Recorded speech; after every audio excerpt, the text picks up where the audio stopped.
สวัสดีครับพบกับช่องช่างตั้มโกโก้นะครับไม่รู้ใครมานะครับนี่นะครับรถเจ้าหน้าที่นะครับนี่นะครับรถขาวแดงนะครับ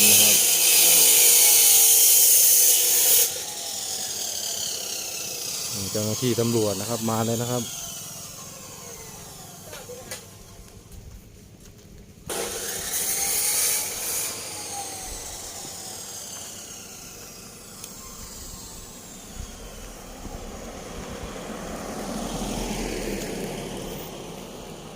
เป็นเจ้าหน้าที่ตำรวจนะครับไม่รู้มาทำอะไรนะครับ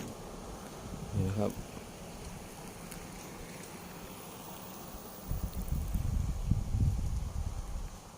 คนมุงเยอะแยะนะครับนี่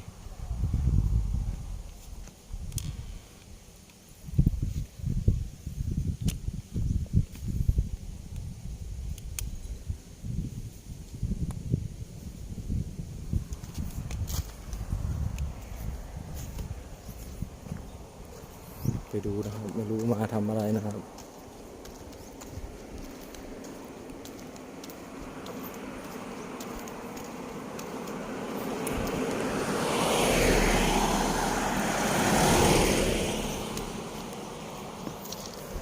ตอนนี้เราก็อยู่หน้าบ้านลุงนะครับ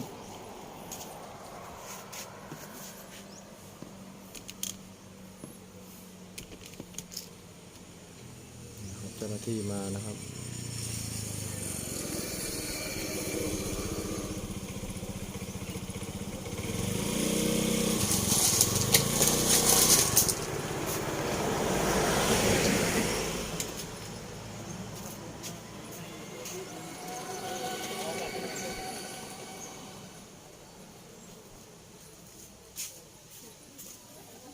ไม่รู้มาทำอะไรนะครับเจ้าหน้าที่ตำรวจนะครับคนมุงเยอะนะครับเต็มนะครับ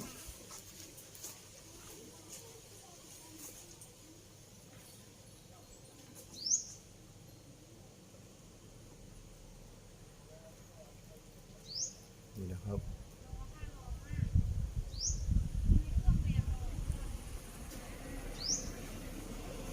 เจ้าหน้าที่ตำรวจนะครับนี่นะครับไม่รู้ถือหมายอะไรมาอีกนะครับ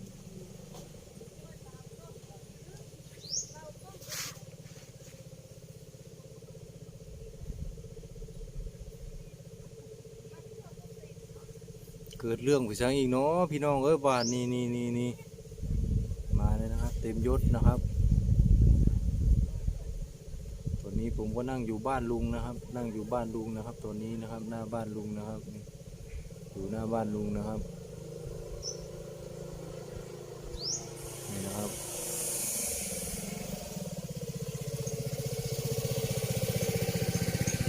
บรรยากาศนะครับตอนนี้นะครับ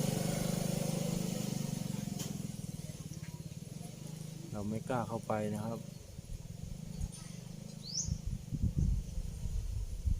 นี่นะครับคนเยอะแยะนะครับ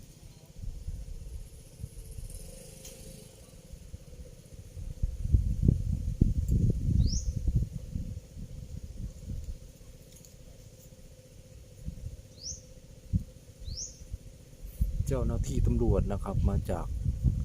สพ.กกตูมนะครับนี่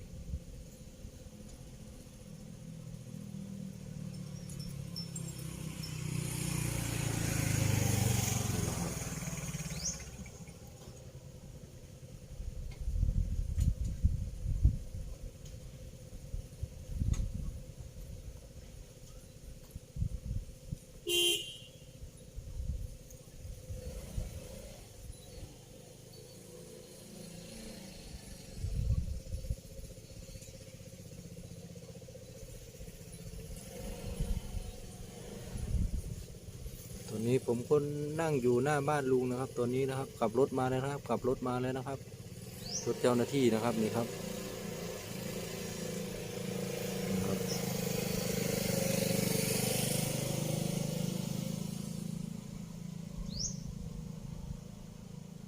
นี่นะครับมา2 คันนะครับนี่ครับรถเจ้าหน้าที่นะครับรถขาวแดงนะครับ เดินขึ้นรถเลยนะครับนี่ครับมีหมายอะไรมานะครับ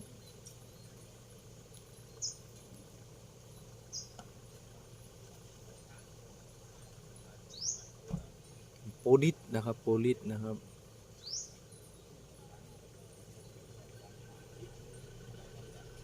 นี่นะครับ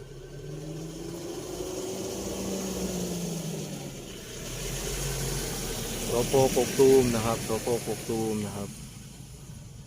ไม่รู้มาทำอะไรนะครับเราก็ยังไม่รู้นะครับ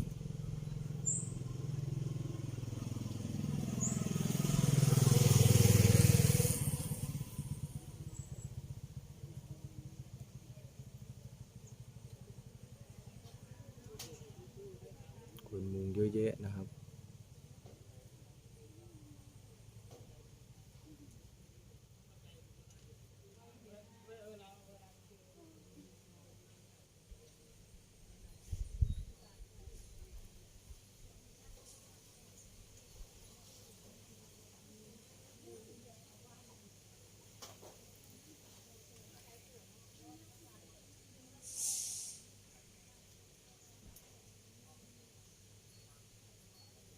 ตอนนี้ผมก็นั่งอยู่หน้าบ้านลุงนะครับตัวนี้นะครับ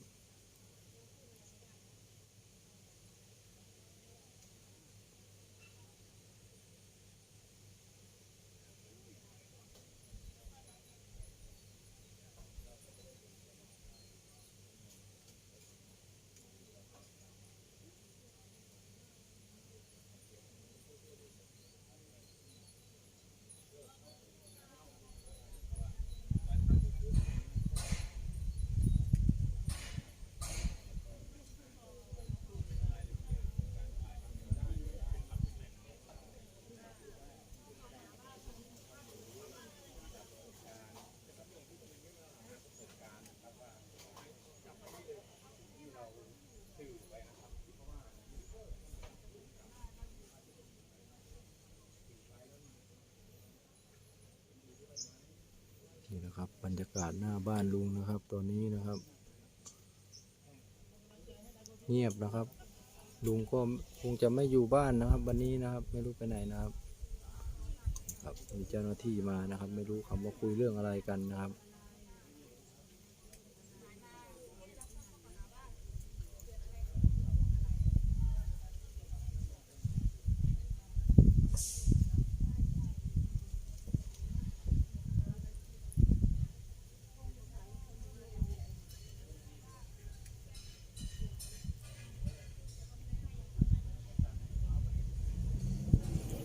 ขออนุญาตลงคลิปเพียงเท่านี้นะครับฝากกดไลค์กดแชร์กดติดตามช่องเพื่อนตามกกอกด้วยนะครับ